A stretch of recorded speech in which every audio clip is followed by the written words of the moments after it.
give it up, man. You ruined that one. You ruined it. One of us ruined it.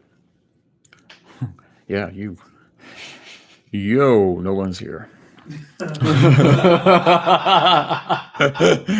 Hey, everybody out there. We're back. We back. All right, maybe it's not. What's going on? Why is nobody in there yet? There's 3 people. Oh, wait. Okay, there's people in here now. Okay, so maybe it is working. All right. Yo.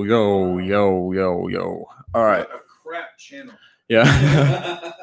So, guys, it's the hotel internet. Unfortunately, we don't know what happened. So sorry that we lost you guys. I have no idea where you guys dropped off. I was going on. I think it was I ranting or something. Yeah. And I looked down and then it said like connection, or it said like chat disabled or something. So anyway, sorry.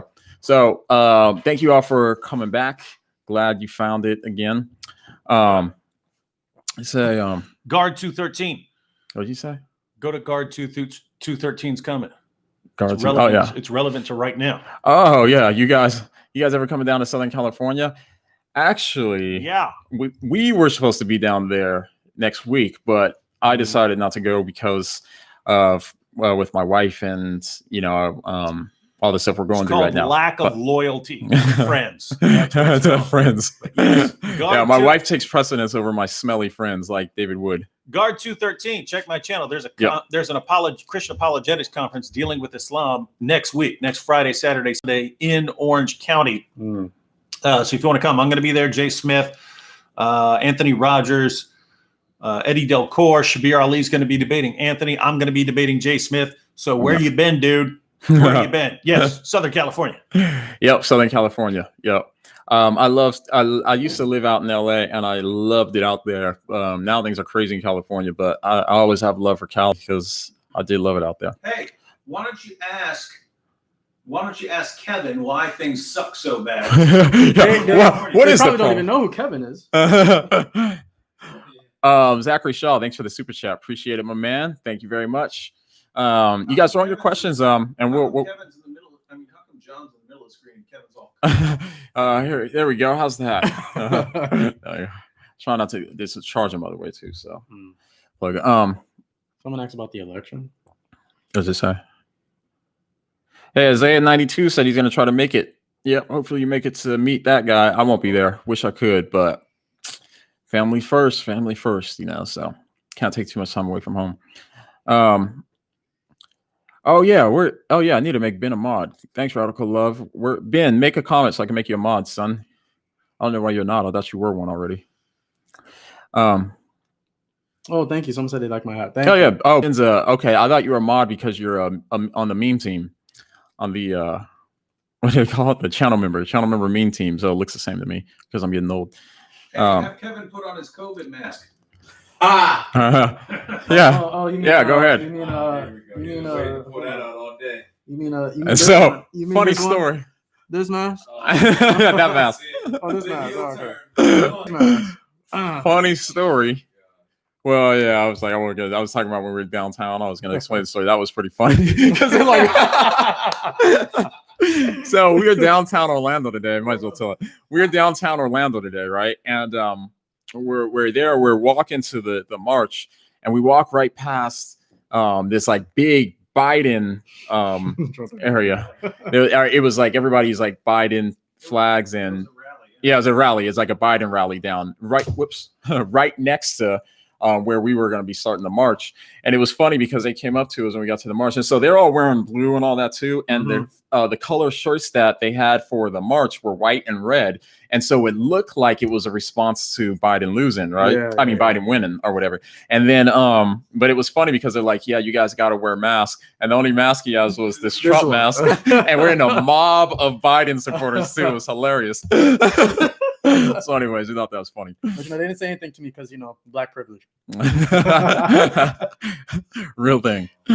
All right. Wait, Carlton, what's that? You got a response to that? You want to say?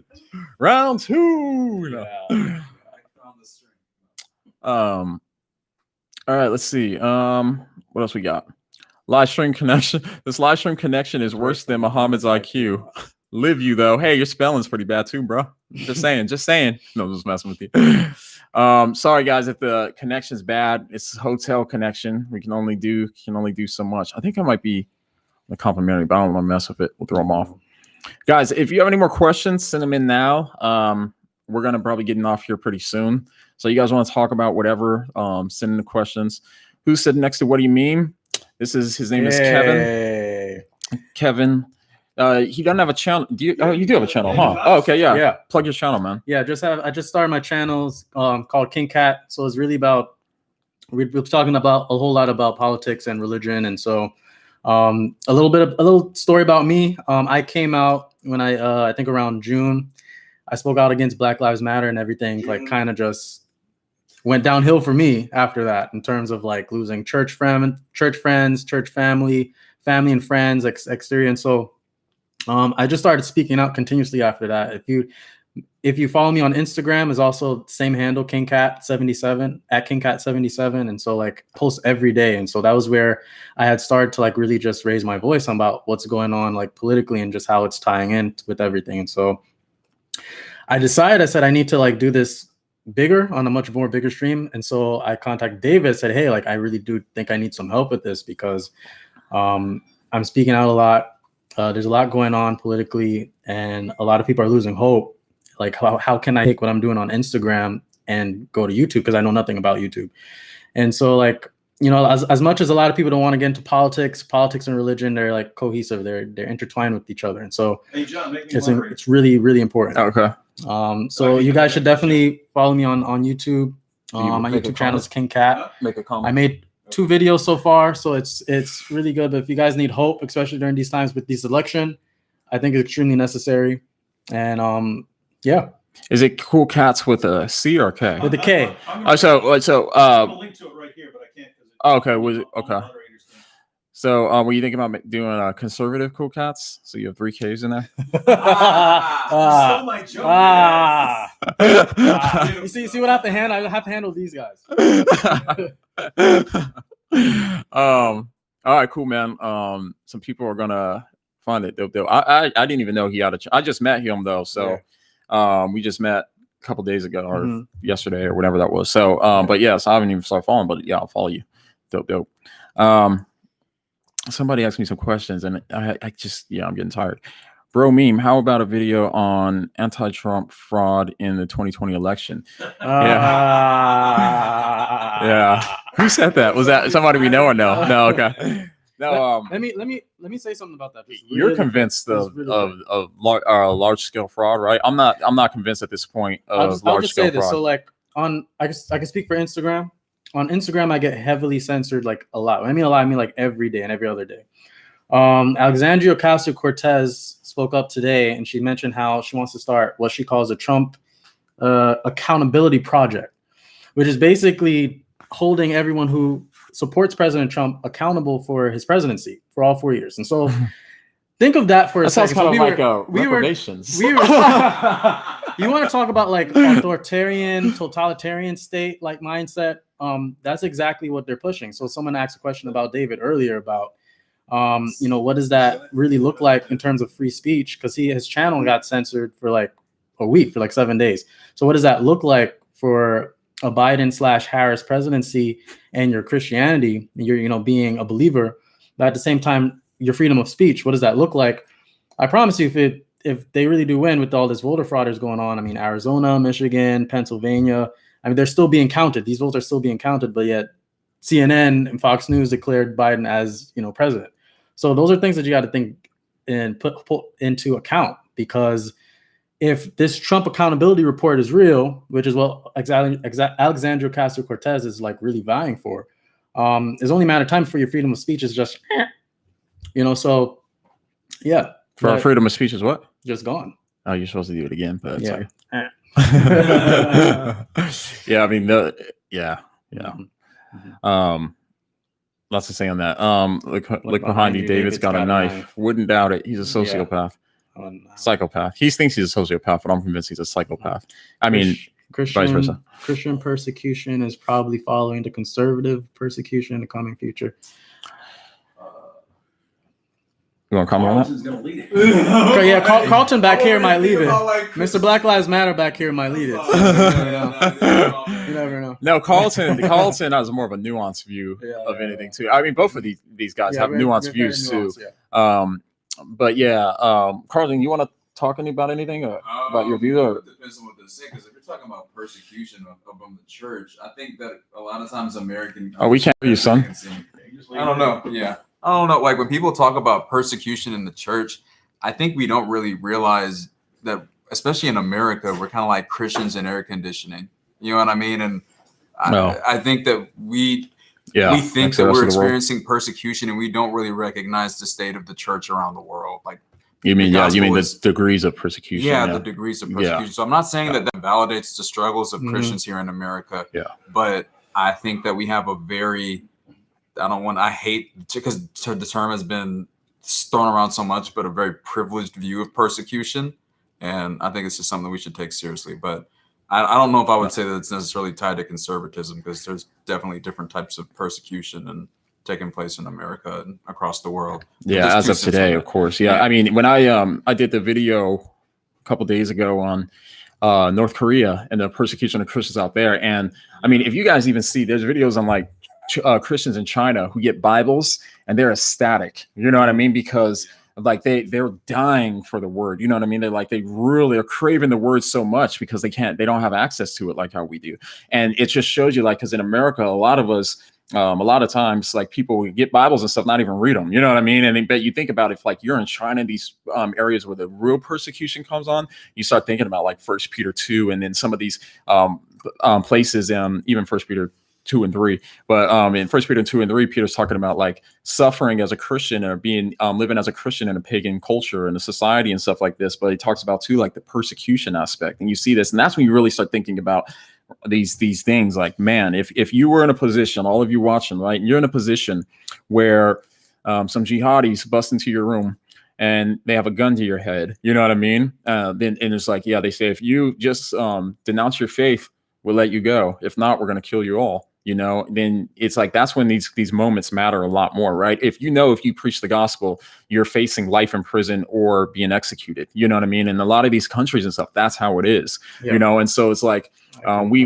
have it way better right now. Who knows what the future will hold? But right now we have it way better than virtually anywhere else in the world, almost. You know what I mean? Yeah. So those of us in America. Yeah. So yeah, we need to be appreciative for that and continue to use that freedom to be able to continue to give the gospel to more people and stuff like this while we can. I mean, I'm not saying that like it's going to end. It could end. You know what I mean? That this kind of freedom to be able to say, it depends on what happens with the First Amendment, you know, I mean, Second Amendment or whatever, First Amendment, whatever. But anyways, and Second Amendment. But anyways, yeah, so you guys, we need to be thankful. We need to cherish our Bibles and that sort of thing too, and really get into our word, learn the word, and give the gospel to people. You know what I mean? Talk to more people, because you never know. You never know how much longer you have on life and everything else too, you know, so only God knows. So, all right. We got, where did that go? Yeah, it was a super chat. Warrior Woman, what up? I thought I saw. Good to see you, by the way. All right. Super chat from Noah. It says, really enjoy your channel. Thank you. Appreciate that. Recently came back to Christianity after years of being an atheist. Oh, God bless you. Thank you for the work you do. Amen. Everybody give a clap for Noah. All of you at home. Amen. Welcome to the family. That's a beautiful thing. Yeah, that's great too. And yeah, I've met more atheists. I get emails sometimes too from atheists who started off on my channel as atheists and stuff too, and then they converted, which is really, I love seeing that. You know what I mean? And people, they tend to see, it's funny, they're always watching, they say me and your channel and vocabs and stuff too. They'll always say too, they've been watching a lot of, but anyways, that's beautiful to see. So amen. That's great. I'm glad that you've made it back home. Let's see what else you got. Mark says, for me, have you ever considered going to seminary to further your studies? Yes, I dabble with that. I keep thinking too, like, what's my next step, right? I don't know if I can be a YouTuber for life, but I always said I was like, I never would want to be a pastor. But sometimes I look and I'm like, man, We need more pastors that will talk about theology and apologetics and have like the intellectual reasons for their faith, know their scriptures, and can think through theology and stuff too, like having to be able to make distinctions, like philosophical distinctions and stuff like that, and knowing how to do exegesis and hermeneutics and stuff. Not to say that there's no pastors that can do this stuff, but we need more pastors that can do this and have a passion for getting the gospel out. So sometimes I feel like I ought to eventually be a pastor, but we will see. Not sure. Uncle Jay says, how many gods you worship? Yeah. All right. How many gods do you think we worship, Uncle Jay? He says, I'm assuming this is probably a Muslim, because Muslims do this. 3 plus, what do they always say? Christians fail math. Christians fail math. 1 plus 1 plus 1 equals 3. Oh yeah, equals 1. Yeah, the Christians or whatever. As I always say. But anyways, yeah, we believe in one God, obviously. If you don't understand the Trinity, there's plenty of resources there. If you really want to understand the Trinity, there's plenty of stuff. All right, let's see. What else do we got? How did I learn apologetics? So this is part of a long story, but I tended to be more agnostic kind of. See, here's the thing: is like we didn't grow up in a church going home or anything like that. We didn't really like hear much about Christianity and stuff. Every now and then we'd hear stuff like, "Oh, thank God I got this," or whatever stuff like that, But I never went to church or anything like that. When I was in college, right when I started college, I wanted to take a class on world religions, and the world religion class was all taken up. So they took that, all they had open was philosophy of religion. There was like room there. I had no idea what philosophy was. Right. And so I was like, okay, I'll try it. If I don't like it, I'll drop out. Started in philosophy of religion and started hearing these arguments for God's existence. And this is like something I've never heard. Right. It's like, there's like, the teleological argument, the ontological argument, all these different arguments, the Kalam, but the Kalam is the one that actually really stuck with me. Where I learned, because I said that makes sense, because I liked it because I didn't have the language for it then, but I liked it because it wasn't question begging in its premises, and you can get to that conclusion logically by these simple premises, And so the Kalam was initially the argument that made me like sit back, and I remember just saying to myself, I was like, I believe in God now. I remember just saying that, and you know what I mean. I was like, I believe in God now, and I said it out loud, because it was kind of a shocker to me. But then after that, I started trying to visit a whole bunch of different churches and stuff. And I went to Church of Scientology churches and stuff, not because I was really kind of just investigating these churches at this point. But I went to like the Mormon churches, Jehovah's Witness churches, and all these different churches and stuff like that too. And from Pentecostals, the Church of Christ, so all these different churches and stuff. And I eventually started studying evidence. So what I started doing, I was like, well, I'm trying to research some of these churches before I go, so I can start thinking like what I can ask them and stuff like that. And then I came across the evidence for the resurrection, and that's what kind of got me started going down that path. And then I took a lot of time reading a lot of apologetic stuff. I started learning more and more about the stuff. I got the first apologetics book I got was Sean McDowell and was it Norm Geisler? Maybe not Norm Geisler, but it was a little green book. And I let someone borrow it, so I don't even have it anymore. But anyways, that was like the first apologetics book I got. And then I got another one. I can't even remember the name of that one either. But anyways, started reading through those books. I got into more and more apologetics, started debating apologetics a lot with a lot of atheists and stuff. And so that's how I just started into it. And I just kept reading, and I just read anything I could find on this stuff over and over, and think about it and argue with people about it so I can test out, you know what I mean, how strong some of this stuff is, and just was doing that over and over and over for years. And so, yeah, the rest is history. A couple more questions. Let's see.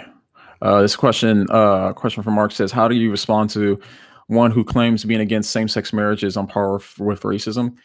Yeah, so they're distinct. So you first, when you talk to people like this, though, I'm blabbing too. I want to get you a chance to respond. Let me just say a quick note on this.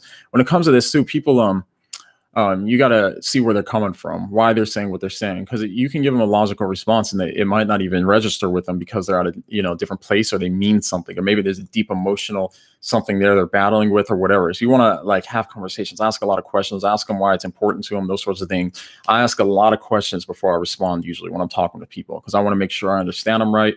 I want to understand why it's valuable to them. But there's obviously a difference between same-sex marriage and racism, right? Yeah. Same-sex marriage is something that you choose to do, right? We don't choose. I didn't choose my skin color, right? You know what I mean? This is what I am, And if you like have actions, it's a categorically different with actions. That's the exact same thing. I mean, to equate same-sex marriage with racism is like it's a fallacious argument, for one. You can't equate the two of them together. For one's ethnic background has nothing to do with one's sexual preference. So I just think at the same time, if anyone were to call you racist for disagreeing with same-sex marriage, they've already defeated the argument before they even started. And so I would say at that point, the argument isn't necessarily for you to make, is for them to make their claim, because that's their statement. They have to prove that claim, correct? Which is just fallacious. It's a fallacious argumentation. So I wouldn't even say you have to worry about defending yourself with that position, because that's really not a position at all. It's not. Yeah. And so I'm thinking they might mean it from an emotional standpoint. Mm-hmm. So they might say, actually, that wouldn't even make sense, even arguing it that way. But, yeah. So anyways, hope that helps. Hope that helps you with something. A couple more questions, guys, and then we'll get off of here. It's getting late. Says Polydub, says, what do you mean? And by the way, I'm just reading the people who tagged me. I'm just reading those questions because I'm not even pre-reading them or nothing. So I find the hostility between Protestant, Orthodox, Catholic Christians to be very disheartening. Your thoughts? Oh, that's a good question. Yeah. So, oh man, where do you even start with that one? Yeah. There's a lot to unpack there. So I think that there's obviously disagreements, and I think the differences are going to come in how significant those differences are to a believer's theology, right? So as you guys know, probably by me, I don't believe works fit into salvation. I just firmly believe that the Bible teaches that we're saved by faith alone.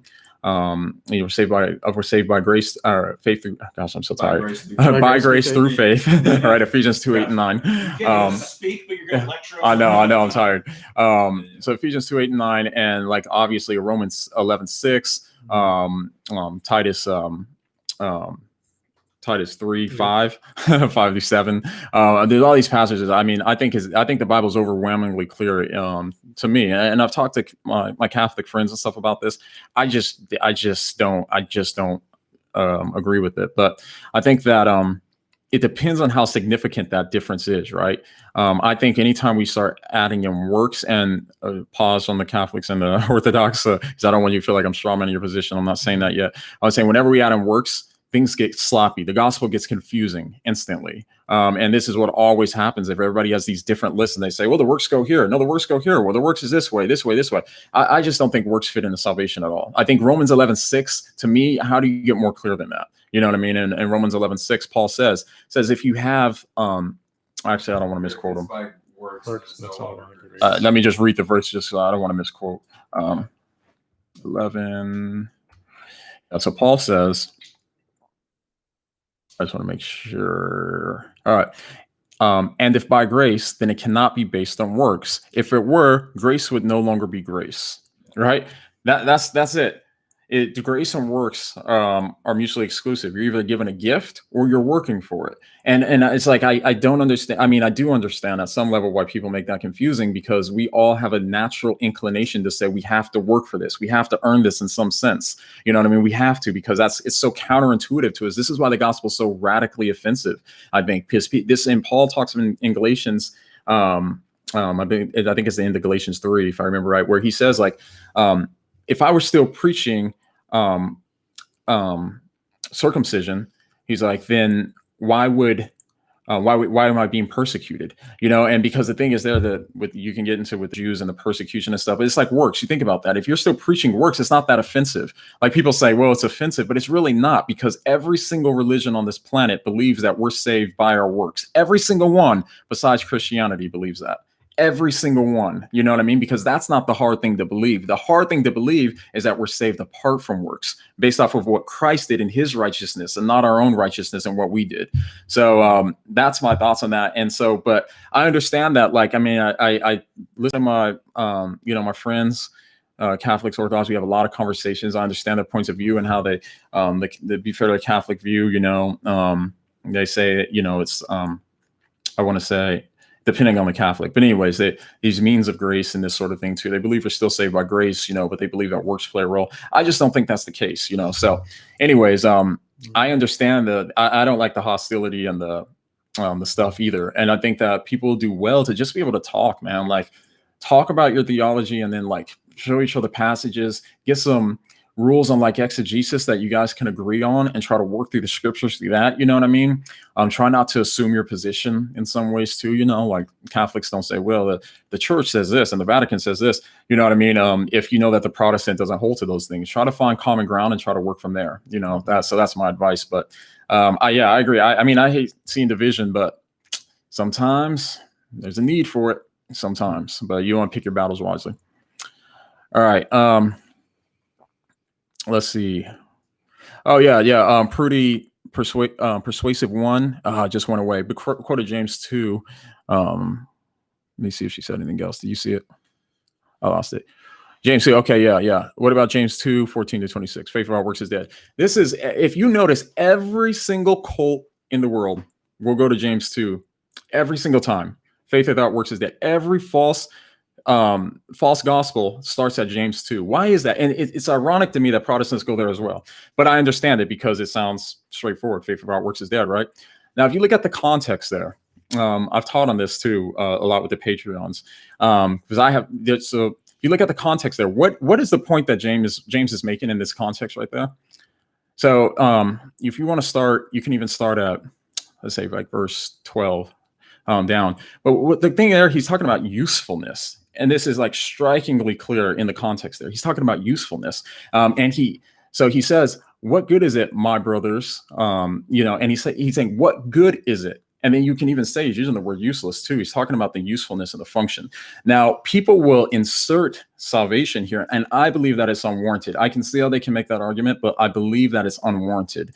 I can talk about what the word saved means in there too. So if you go back to verse 11, he's talking about the judgment for believers, talking about the judgment seat of Christ. There's a judgment for believers. A lot of Christians probably don't know this, but there's a judgment seat for believers. Paul talks about this as well in 2 Corinthians 3 and I believe 2 Corinthians 5 also too. And there's a few different places where it talks about a judgment for believers. So right in verse 11, he says, act as those who are going to be judged by the law that gives freedom. This is for Christian believers. And so we'll be judged. This is where we get our rewards, or our rewards will be burned up. So like if we live these awful carnal lives, for example, our rewards will be up. So if you go to 1 Corinthians 3, and if you look at verses 10 through 15, you read those passages there. Paul's talking about carnal Christians. This is actually where we get the word carnal from too, earlier in 1 Corinthians 3. But if you read there, Paul's talking about carnal Christians there who are living such awful lives. And he says, talks about the foundation that they're building these works on and stuff. But he says they're all going to be burned up because they're living so awful, but they'll still be saved. And so yeah, anyways, we'll go back to James. So anyways, they talk about the judgment seat there too. But anyways, too, and so the Christians are going to be judged when they're showing partiality. This is what James 2 starts talking about. He starts talking about the partiality. But there's like 10 different arguments that I have for this, where I don't at all believe this is talking about you have to have faith. I mean, you have to have works or you're not saved. I do not believe that's the case. I believe that all Christians will produce good works, because I believe everybody produces good works to some extent. You know what I mean? Bill and Melinda Gates they've saved millions of African children's lives, and they're not believers. Is that a good work? And it really depends on how you define works. If you define works as good deeds, which is like the direct translation from the Greek, then yeah, they do good deeds, even though they're not believers. But good deeds aren't what saves us. So it doesn't really matter, you know what I mean? So we're saved based off of not our good deeds, despite our good deeds, And so I don't know what position you're coming from, if you're coming from a Calvinistic standpoint or you're coming from a Catholic standpoint or what. So I'd know that to be able to get to exactly what you're saying. But I think that is in my mind, like I'm convinced James 2 is not talking about the fact when people interpret it as say if you don't have works, you're not saved. And you can even look, because people are thinking when they hear that, they're saying faith without works is dead. So what does that mean? Does that mean faith without works is not faith? That wouldn't make any sense, right? That violate the law of non-contradiction. Instead, it's just like how we talk in English today. My car battery is dead. Does that mean it's not a battery? No, it's just useless. And that's exactly what James's point is, I believe, there, is he's saying it's useless. What good are you doing if you say to your brother, hey, stay well fed and stay warm, but you don't do anything to help him out? That's useless, So you want to show him your faith by your works. Yeah. So don't just like talk about it, be about it. That's what I think James is talking about in context there. So hope that helps. Let's see. Oh boy. What else? Yeah, gotta catch up. What would apply? Okay, I'm gonna let somebody else talk because I've been blabbing too long. But what would it imply for Christianity if we found intelligent aliens? I have my views on this, but Carlton and you wanna? Yeah, I'll probably jump on and then I'll jump right off. No, you're good. Yeah. What would it apply for Christianity if we found intelligent aliens? That there is obviously intelligent life, but it doesn't disclose or disprove the existence of God. If that's what the real question is implying, does it imply that God does not exist? No, it doesn't imply that God does not exist. It implies that there is super intellect in the world, but also implies that there has to be a first cause for your aliens, right? So who created your aliens? That's the next question. Yeah, are your aliens the eternal uncaused first cause, or is there another uncaused first cause that created your aliens? So it doesn't disprove the existence of God. What it does beg is another question is, who created these aliens? Where did they come from? Right. So, but I'm very sure you probably have another way. Yeah. Oh, no, I was going to say, well, you could pretty much touched on it. I don't know if you can see me. But yeah, I mean, it doesn't really do anything to invalidate the Christian faith, because the Christian faith is just kind of silent on whether or not extraterrestrial life exists. Yeah. So if it does exist, God created, Jesus still rose from the dead and died for humans or whatever. If yeah. It doesn't. The interesting question would be if the aliens had their own version of Jesus. That would be better. See, that's cool to ponder. But what does it mean to work out your salvation with fear and trembling? Oh, Philippians 2:12, right? Yeah. Philippians 2:12. Yeah. Notice there that it says work. Notice that it says work out your salvation. It doesn't say work for your salvation. So this is a thing that we all tend to do. We automatically read our own assumptions into the text all the time, but it says work out your salvation with fear and trembling. So it doesn't mean work for your salvation. So I think a lot of people confuse that too when they're saying like, oh, we're supposed to work out your salvation. So that means that you have to do a whole bunch of works. Guys, if we have to do works to save ourselves, do you know what God's standard is according to Matthew? What is God's standard according to the book of Matthew? Oh, yeah. Well, yeah. It says, unless what kind of righteousness do we have to have? Yeah. Unless our righteousness exceeds I am that of the Pharisees. 2:30 in the earth. Yeah, I know it is. The Pharisees. It says see that exceeds the Pharisees. Right. Pharisees and the scribes too. Bad, and also too. So God's standard is not being good; it's being perfect. You guys realize that? Perfect. And this is why we needed His imputed righteousness on our behalf. Perfect. So unless you think you're perfect, I wouldn't advise doing the works on your own. Read the book of Hebrews. Same sorts of thing. You know what I mean? I wouldn't advise it because that's going to be tough. You out? Oh, are you good? Yeah. Oh, all right, man. Good to see you, bro. See you guys. All right, man. I'll see you in the morning. So anyways, all right, we can get off that too. Oh yeah, there was another point on James I wanted to make. Yeah, look up to the justification before men is another thing as well too. What James is talking about. He's talking about justification before men, I believe so. And I think that makes sense when you look at Genesis 15 when he cites that, and then you have Paul in Romans 3:3. Is it? Which one? For what? Oh no, Romans. I'm getting mixed up. Romans 3 or 4, the beginning of Romans 3 or 4, where he says that he had when he talked about Abraham in Genesis 15, he had faith in his credit to his righteousness. Yeah, it's Romans 4. Yeah. Yep. So, anyways. Yep. All right. Julio, what up, my man? I lost it. Where'd it go? No. Julio, what's up, man? He says, thanks for the super chat, bro. He says, hey guys, wish I could be there with y'all. Yeah, man. Would be good to meet you in 3D sometime, bro. I'm glad you came to a Patreon hangout though, so we finally got to meet, man. That was good. So yeah, man. Hopefully sometime in the flesh. If not on the next life for sure. All right. We're definitely gonna kick it. All right. All right, let's see what else we got. A few more questions you guys want to talk about? All right.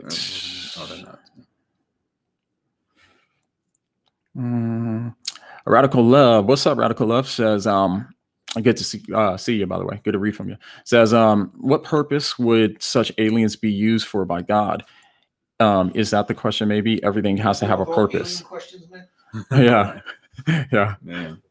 Yeah. Because, I was going to try to make a joke to say Wiz like an alien, but it wasn't going to be funny enough. So I reserved it. It wasn't going to be funny at all.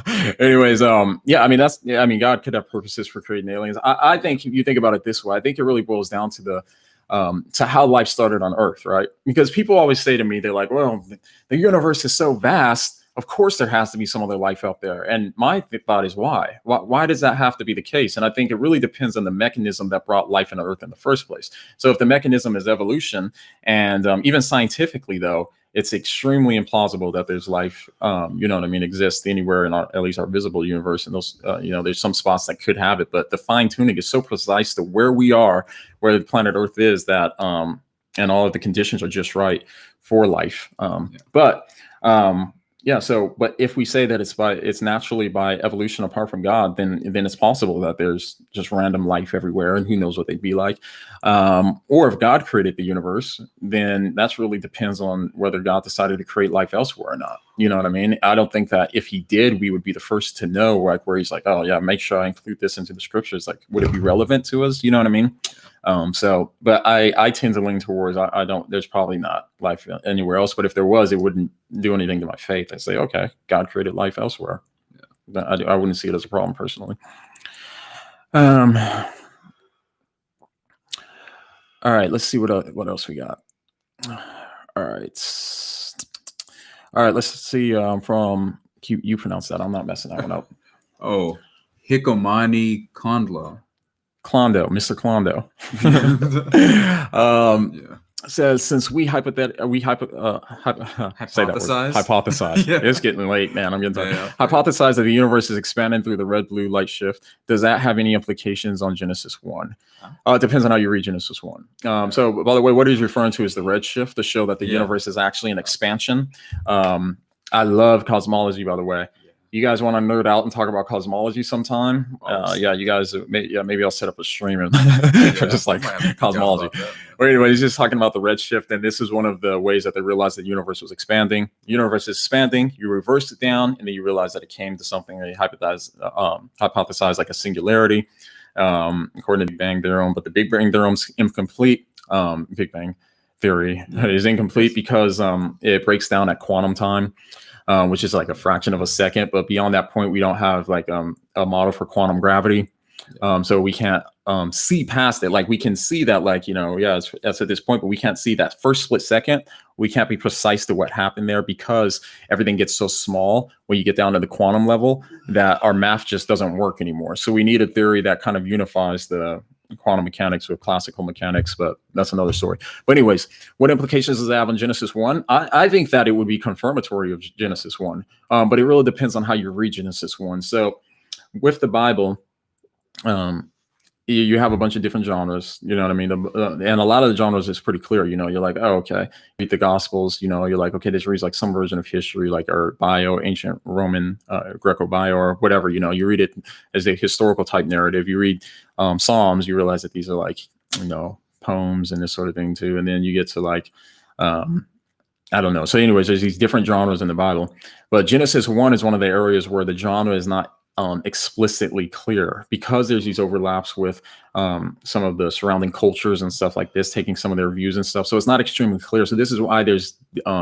division, I'd say, on Genesis 1 when it comes to the creation narrative. Now, so I guess it depends if you think that it conflicts or not. If you believe that that the universe is only 6,000 years old or something like that. But when you actually read the In the Beginning God, because they didn't have, when he says created the heavens and the earth, by the way, they didn't have a word for universe then. So when they said heavens and earth, that meant everything. So, what do you? I was going to say, I think it would be consistent, at least even if you take a literary interpretation of it, the point is that the universe had a beginning and that God was its creator. Yeah. So you know, when you have something like the second law of thermodynamics, the fact that the universe was expanding, which was confirmed by the redshifts, you know, the radiation afterglow, the way that the galaxies coalesced, Einstein's theory of general relativity, that all point to the universe as having a beginning. That's consistent with the very first verse of Genesis. So I think it's positive evidence. I don't think it would really, you know, have anything negative against it, unless you know, don't believe modern cosmology. But I think it's perfectly consistent with that. Yeah. So especially the redshift, right? Because I mean, it shows that the universe is expanding, like the Doppler effect. Yeah, you know? Expansion is consistent with Genesis, no matter how you read it, almost, right? Like it's consistent with it. Thanks for the super chat. The Real Christian Music Channel says, do you follow Ray Comfort and use his techniques? I don't follow Ray Comfort. I don't know a ton about him. I've seen a couple of his clips. I think I kind of like when he's trying to expose people's sin to themselves. That's something I'm always trying to do in different ways, especially when I'm doing like evangelism and stuff. Because I think in order for people to know they need a savior, they have to know that there's a problem in the first place, right? It seems obvious, but it's something that is easy for us to skip over. You know what I mean? And so I think when I read the Gospels and the New Testament and stuff, I see consistently Jesus is trying to show people, and Paul and all too, why they need a savior. You know, so he's going through whatever they believe. You believe in the law, good. You can't hold up to it. You know what I mean? You believe, you know, Paul's going, especially in like Romans 1 and 2. You know, he's going through it, but he got everybody in that. Yeah, he did. Yeah, he got everybody. He's running through the list. Yeah, but also too in like Matthew 2, the Sermon on the Mount. You know, Jesus like, oh, okay, so you guys think you're doing good because you haven't cheated on your wives. You ever looked at a woman with lust? Yep, you're in trouble. You know, I mean, all that other good work doesn't matter. And then James, is it I'm James 1:8? No, 1:8. Where all right, I think it's 1:8 or it's 1:8. I think, or unless I'm wrong. Where he says if you've broken one law, 2:10. It's 2:10. Yeah. Okay, 2:10. I'm getting tired. Yeah, James 2. Oh, that's right. It is at the end of 2. That's right. Because it's going to. Anyways. All right. So he says, but basically, if you've broken one, you've broken them all. God requires perfection, and this is something people just kind of gloss over. You know what I mean? But God requires perfection, and we can only get that through Christ. So that's the point of trying to show them that they need something. So with that, I agree with Ray Comfort. I think he had some kind of views I wouldn't hold when it comes to how. I think, is he Lordship Salvation? I think so. I think so. Something like that. I there's some stuff that I wouldn't affirm, but I do appreciate that aspect. What do you mean? What do you mean? Nate Dog, what up, man? Good to get a read from you, bro. A couple more questions we'll take. Let's see. You guys sending your questions? Yeah, I'll try to get to whichever ones I can. Let's see what else we got. I'm sure I probably missed something. One about distinctions between something. Okay. Oh, did you? Let me see if you scroll down. Go ahead. Yeah, go ahead. Because I get lost in this scroll. It was not that one. Somebody said, on existence and essences. I think it was. Oh, okay. It's like Thomist theology or something. This is. I think this is more of a Catholic question. I was talking about distinction between God's essence and energies. Yeah. What do you think? Yeah. Honestly, I haven't delved. Like I've just recently become. I won't say recently, but I haven't become Catholic. Into that. I'm reading more Catholic. Just now, I can't speak now. More Catholic thinkers, you know, especially from the past, to kind of understand their theology, so I can converse better and understand. So I've been reading Aquinas and all that good stuff. Yeah. Well, I'm not saying I agree with everything in it, but at least so I can understand the thoughts. Yeah. Someone said Ray Comfort is great. God uses them a lot. I hope so. I mean, of course, man. Anybody that can get out the gospel, I mean, I think that's great because I think it's good. Is there any Christian doctrine that says similarly? Says we should follow, consider, believe all kinds of truth, mathematical statements, scientific, biblical? Jesus. I think he's just saying, truth outside. I think it might be like we should follow. Yeah, I mean, I think that all truth is God's truth. Yeah, that's what I'm trying to unpack what the assumption is. They might think that there might be like a precept or something like. Or similarly point says we should follow, consider, believe all kinds of truth. I would think yes, because to not follow truth is to be in error. Yeah, because being in truth isn't being in touch with reality. Yeah, so unless we don't want to be in touch with truth, it could be to believe a lie. To worship God gets us more in touch with reality. We have so worshiping God is 24. We got to worship Him in spirit and truth. Yeah. John 14:6. Jesus is truth. Yeah. Like you think of all these passages. Paul says to be convincing. Yeah. There's a lot of passages too. Yes. So I think that Yeah, I can't tell if the question is practical. Yeah, so I can't get at what you're getting at. I'm wondering. I don't know if there's a specific doctrine besides. Yeah, but I would just think truth is noble, and we should follow the truth. Yeah.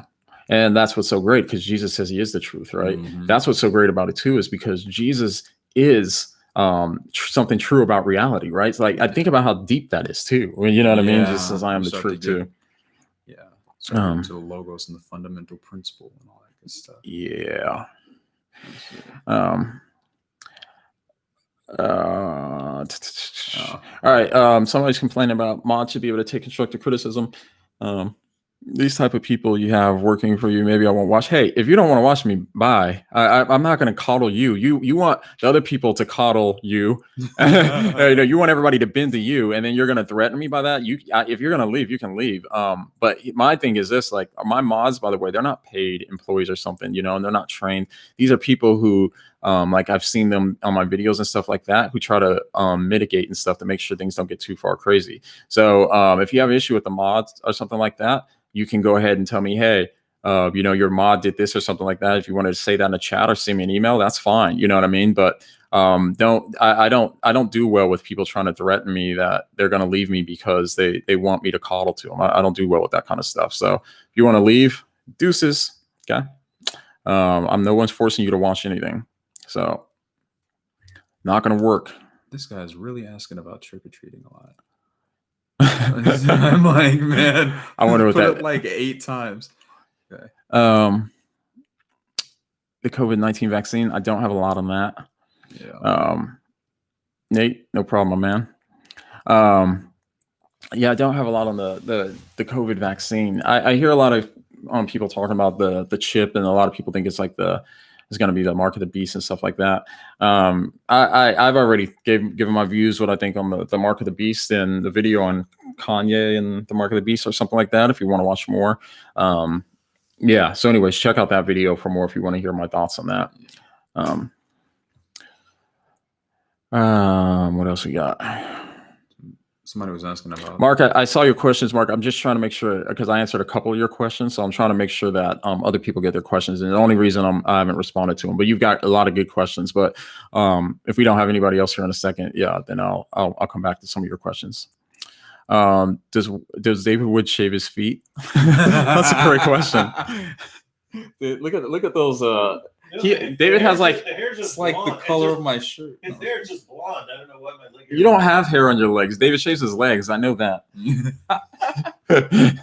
David has like the softest hands and feet ever. That's so true. It threw me off when I saw his hands, man. Because you think he's gonna be like, I know, you're gonna think he's kind of manly, you know what I mean, or something like that. Maybe, and then you give him a handshake, and it feels like a baby's bottom. It's kind of confusing. Kind of confusing. All right. I knew it. How do you respond to people who justify their sin by saying things like, well, we're all animals, so. Where's that? Yeah, up or down? I think it's up. Okay. Let me see.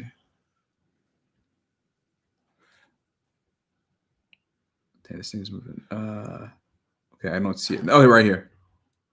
Yeah. What do you mean? How do you respond to? Oh, my bad.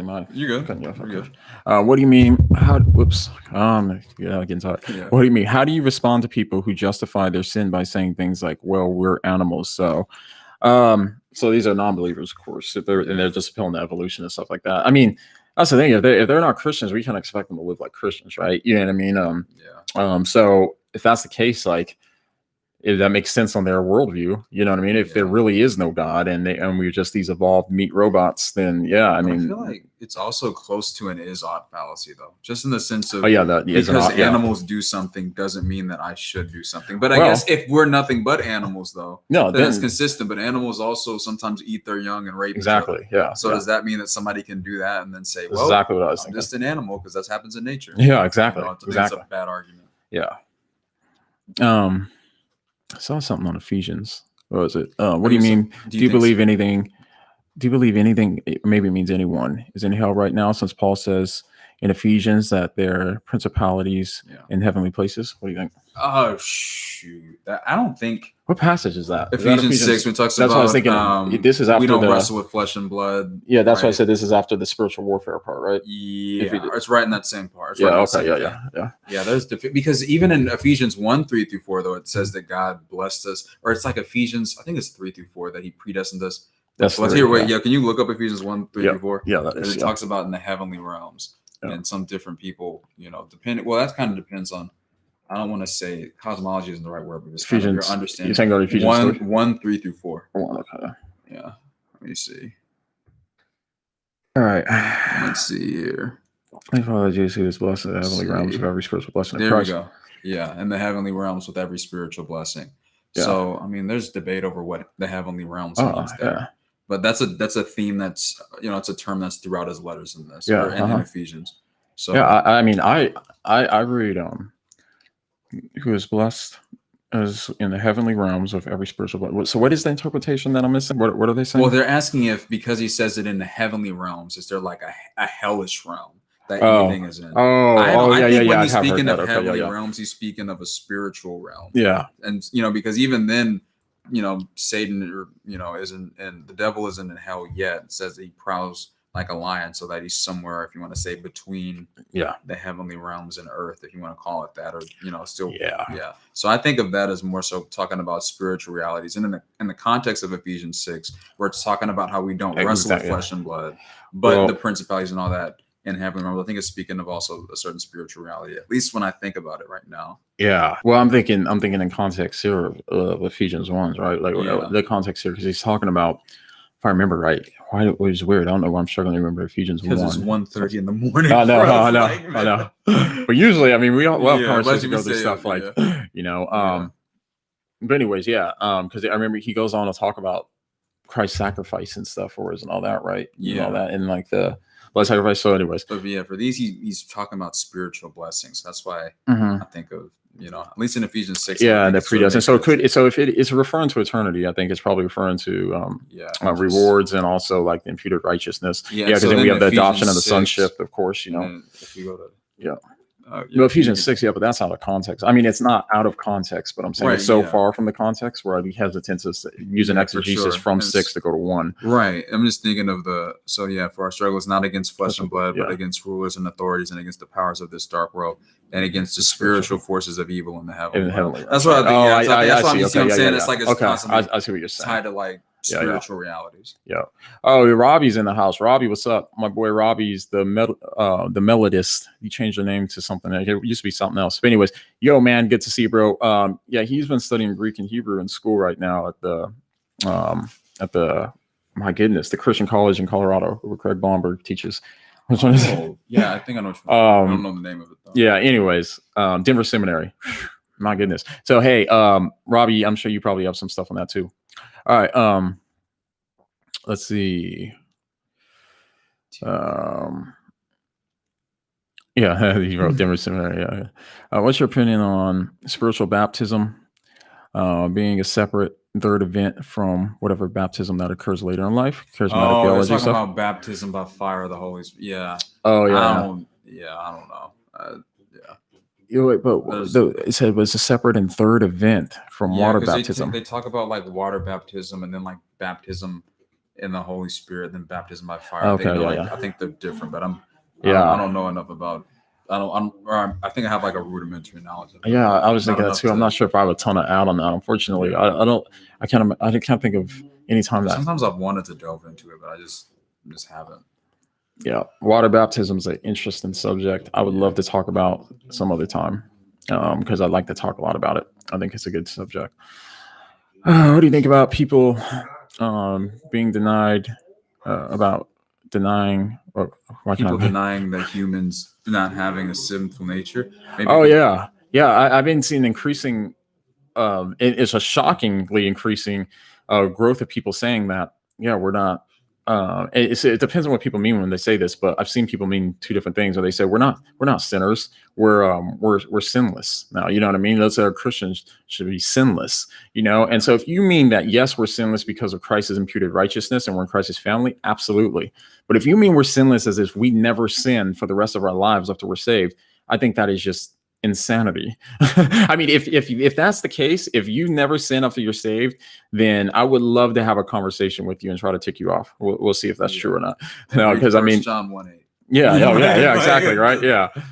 1 John 1:8 says, how it says, if you say you're without sin, you're a liar, and the truth is not in him. You know, the person that says he's without sin. So that's why he says John 1:8 and 1 John 1:10. But anyways, Robert McNally, what's up, my man? Where did it go? Gosh, these comments keep going. Oh, wait. Okay. Love your stuff, man. But if you're getting tired, go to bed. Enjoy life. God bless. Yeah. Amen to that. I appreciate that, my man. I'll go. I'm trying to. What is it? 1:35. Yeah, it's getting later. Will David Wood have the? What is that? Mandalorian. Meet Muhammad. Oh my! Who's the Mandalorian? That's the Star Wars show on Disney Plus. Oh, Star Wars nerd stuff. Oh yeah. David Wood and vocab could actually kick the crap out of him because he's got all these gadgets and stuff. Yeah. He's got like the little grappling hook thing. If Muhammad's about to push the button, Mandalorian could snatch it and then burn his face off. Oh, that's not the one. You guys did Darth Vader, and he pulled the. Yeah. That was cool. Yeah. Unfortunately, I'm too cool for Star Trek. Sorry, not a super Star Trek, you giant. I mean, for Star Wars, I like Star Trek when I was younger. See, I'm about to say you sound like such a casual Star Trek guy. Star Trek. Jesus. I always say Star Trek because keep up the great work. All right. Oh, super chat from Braden. Braden, thanks for the super chat. My man says keep up the great work. I appreciate that, bro. Appreciate that, guys. We're coming up on 90,000 subscribers. Can you believe it? Praise the Lord for getting his word out. Glory to God. Not me, but it's insane because it's like I don't really pay too much attention to the subs and stuff like that. And then whenever it's like these bigger things or whatever, I'm like, oh, cool. You know what I mean? It's like kind of like walking, and then you look back, you're like, hey, this came a while, you know. So praise be to God. You guys keep me in prayer always to represent the Lord as well as I can. All right. I'm getting sleepy. So we're probably gonna wrap it up, ladies and gentlemen. We got a bunch of new comments coming in. Just and some of these hypotheticals are just like, I get it, but at the same time, I don't know if I can answer. Are these all different people about the alien stuff, or is it all the same person? I guess everybody's just really thinking about. Yeah, you guys are real into this alien stuff, huh? Even think about though. Remember, it was weird when the government like declassified those 3 videos with the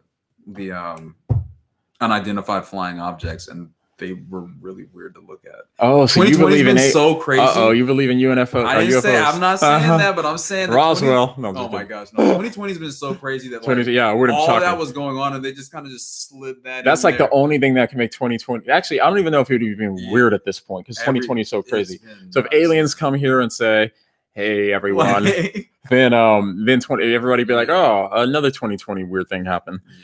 Yeah. Anyways. Will there be other planets when he gets on the Earth? I don't know. There's no scriptures on it, so no idea. I don't think so, though. No, because Christ is going to establish his. I mean, there may be, but not to inhabit. I don't think. Because we're going to have the New Jerusalem here on Earth. They're asking about predestination. Another super chat from Sawyer Smith says. Who do you vote and why? And we will end with we don't. I voted for Jesus, guys. Yeah. JC for president all day. Yeah. It says, do you believe when people go to hell and come back to tell the truth? I feel like I think that's a case by case sort of thing. So here's the thing. I studied a lot at one point on near-death experiences because my twin brother had experience that seemed like a near-death experience before he knew what it was. But because I've been studying them, I knew more kind of about them. near-death experiences is like a lot of this kind of stuff you guys gotta take with a grain of salt, look at each one, you know what I mean? And look at the evidence and stuff. I do believe, I mean, out of all the near-death experiences, there's definitely, I'd say maybe like 10 or so that I know of that seem pretty legit. Like the evidence, there's things that these people couldn't have known, and you know, and this stuff seems pretty legit. But here's the thing: even if one of them is true, it falsifies naturalism, it falsifies the atheistic, materialistic view of the universe and those sorts of things. And so, yeah, I do think that there's something to them, but I don't put a ton of stock into them when they're, especially if they're subjective, right? If it's just like this person says this happened, but they don't have any external corroboration for anything like that. Maybe it happened, maybe it didn't, but I have no way to verify this. You know what I mean? So with that, I wouldn't consider that to be compelling evidence for someone like me. But who knows? I'm getting tired. Yeah. Jesus, yeah, this is the last question. We've been here for a minute. Yeah, we have. Yeah, last question. Just because, yeah, Jesus says, what do you mean? Do you think that Trump will win because many prophets say he will for sure? And in Daniel is written, if you see one or more prophets prophesying the name of the Lord, it'll come to pass. Yeah, I don't believe these prophets are real prophets. I mean, most of these people saying this stuff, and again, you take stuff on a case by case basis, but I don't buy it. I think that they're demonstrably false most of the time. All these people I see making these false prophecies. I ranted about this earlier. You guys want to go back to the last stream that died out, but yeah, I do not believe that these people are true prophets, and they'll always make excuses. They always will for when they're wrong, and their followers, they just believe them. And I can't make sense of that in my mind. I'm like, do we believe in what the word says more, or do we believe in what man says more? And like when I did the video on TB Joshua and stuff, I had all of these people, you know, oh, God's going to curse you in your home, and, you know, all this stuff, and saying all this stuff because he's a true man of God and stuff. I was like, hey, I'm just trying to trust what the Bible says. Like, you know, and if you guys want to trust what these demonstrably false prophets are, you know what I mean? But it's the same way. I mean, Islam is a perfect example, right? You know what I mean? That these demonstrably false prophets, and some people just can't. They feel like they just have to keep these guys, and they hold on to it. And to me, that's a sad situation for them, because I feel bad for them at that point. You've put your faith and trust in something other than Christ, and if you believe that these people are going to help you out, man, yeah, bad news. But I'll be doing a video on false prophets soon. You know, after all this election stuff finalizes and stuff like that, I'll be talking about it. If all goes through well. So, all right. Oh, we did get one more super chat last minute, so I wanted to respond to that real quick. From Marilyn Murphy, thank you so much for the super chat. Did you all see an increasing Christian persecution in your experiences in America? God bless you. It depends on what you mean by Christian persecution. I mean, how friendly has the world ever been towards Christianity? Kind of, you know what I mean? Kind of like to some degree. But I mean, you see certain hostility around certain points, you know what I mean? Like the LGBTQ stuff, there's a lot of hostility towards Christian. I see an increase in that. A lot of the increase comes from the marriage, the apparent social marriage of Christianity with politics. Yeah. You know what I mean? And that's what I think has caused a lot of stuff. Even statistically, they say a lot of people are turned off of Christianity because of the politics, you know what I mean? And because they equate them as the same thing. And that's an issue. What the heck is this spam? Somebody, yeah, there we go. Thanks, mods. But anyways, block that guy, get him out of here if he's just throwing all that spam up there. Cool, thank you. But yeah, so anyways, yeah, no telling. What was we talking about now? That threw me off too. I think about the persecution. I think it depends on just how you think of persecution, because like you said, are there certain hostilities around maybe Christian ethics on certain things?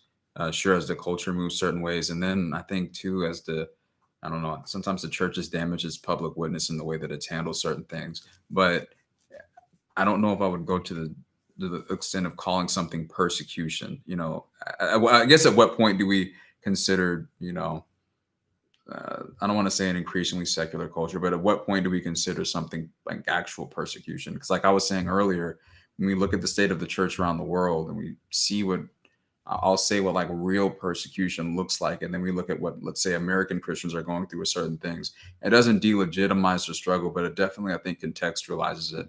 And I don't know, I feel like there's a lot of time I don't want to say a victimhood complex, but a lot of times there's this desire to, you know, want to experience that. I'm not sure if I'm articulating it well, but all that just to say, I think it just depends on how you define persecution. And I guess at what point do you think we're really transitioning to true persecution? But I don't know if I would say I'm experiencing that right now for being a Christian. Word. Especially what about for being a radical leftist? Exactly, right. You're the one doing the. I got the Marxist fist under here, he's bro. the one persecuting. Yeah. Yo, Wood, you want to say anything before we get out of here? Yeah, Carlton's persecuting us. Exactly. Punchbowl haircut, my man. I missed your super chat. I'm sorry, man. I didn't see it. You said, "Hey, answer my super chat." I'm sorry, I didn't see it. Did you notice what I missed? I did not. Punchbowl haircut. He did it on purpose. Punchbowl, real quick, man. Write it down below, and I can do it real quick. David Wood is the real Thor. All right. If I don't get it here in a sec, my man, I'm sorry, my bro. I'd hate to miss it. Here, man. So, do you think? Okay, Do you see Punchbowl haircut?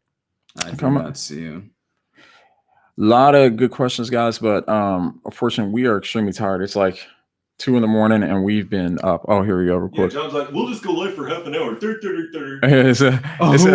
The question is, who would win in a hammer battle, Thor or David Wood? Definitely Thor. Have you seen Wood's soft hands? That's so true, man. No. Thor at least can grow hair on his arms and legs. No, I was telling these guys earlier, I have a kind of a Wolverine-like mutant healing power. I used to have like welding burns on my hand. They just go away. They just go away. Yeah. Or he's never touched anything with his delicate hands. I also told them that when I was younger, I would like grab a cat by the neck and pin it and make it claw me. And then it would try to shred me with its back legs, but I ended up with scars all over my arms and stuff like that. But they would go away too. So I just I don't know, man. Isn't it a good thing we're not saved by works? Or he'd be in some trouble. Yeah. But yeah, but he does have some. Oh, that reminds me. There's an X-Files episode where Mulder. Oh no, it's not X-Files. They were making fun of it. It's the dude from X-Files. Oh, it was Zoolander. David Duchovny is in Zoolander, and he's a hand, or David Duchovny's a hand model or something, and he has his hand in that glass thing because it's all like nice and protected and taken care of. That's you. Anyways, all right, everybody. It was great to see you guys.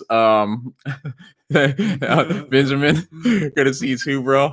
Good to see everybody. Love you guys. Thank you guys for helping the channel grow and for supporting and for all the love that you continually give. Love you guys so much. Appreciate you. And I will add, keep in mind, go ahead. John McCrae has baby number 3 on the way. Yes, a baby number 3 on the way. He lives in a 2-bedroom place. Yep. He is going to have to get out of there. So keep that in mind when you're deciding which ministries to support in the near future. Would appreciate it. Thank you guys. No, appreciate it. You guys have been great. So love you guys. And but guys, it's actually I keep forgetting.